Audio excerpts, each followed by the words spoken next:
શ્રી ચિરાગ કોરડિયા સાહેબ, પોલીસ મહાનિરીક્ષક શ્રી સરહદી રેન્જ ભુજ તથા શ્રી વિકાસ સુંડા સાહેબ, પોલીસ અધિક્ષક શ્રી પશ્ચિમ કચ્છ ભુજનાઓએ સસ્તા સોનાની લાલચ આપતી ગેંગો તથા એકના ડબલ કરી આપવાના ઈરાદાથી લોકો સાથે છેતરપિંડી કરતા ઇસમોને પકડી તેમના વિરુદ્ધ કાર્યવાહી કરવા માટે સૂચના અને માર્ગદર્શન આપેલ હોય.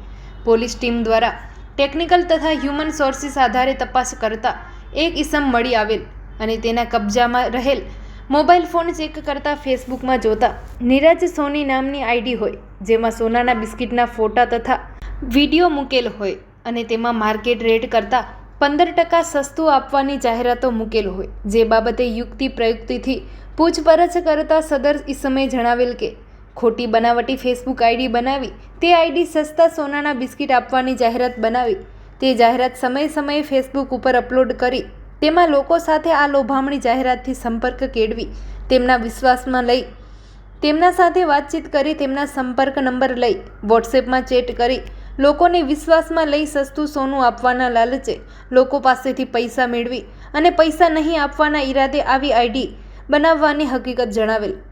પકડાયેલ આરોપીઓ મોહમ્મદ સાહિબ હબીબ પઠાણ, ઉંમર વર્ષ 18, રહે સંજોગનગર, અલહુદા મસ્જિદ સામે, ભુજ. ભુજ શહેર એ ડિવિઝન પોલીસ સ્ટેશન દ્વારા ગુનો રજીસ્ટર કરવામાં આવેલ છે. પીએસઆઈ એમ.એચ. સિણોલ સાહેબ તથા યુએચસી રણજીતસિંહ જાડેજા, જયદેવસિંહ જાડેજા તથા નવીન કુમાર જોશીની ટીમ દ્વારા સફળ કામગીરી કરવામાં આવી.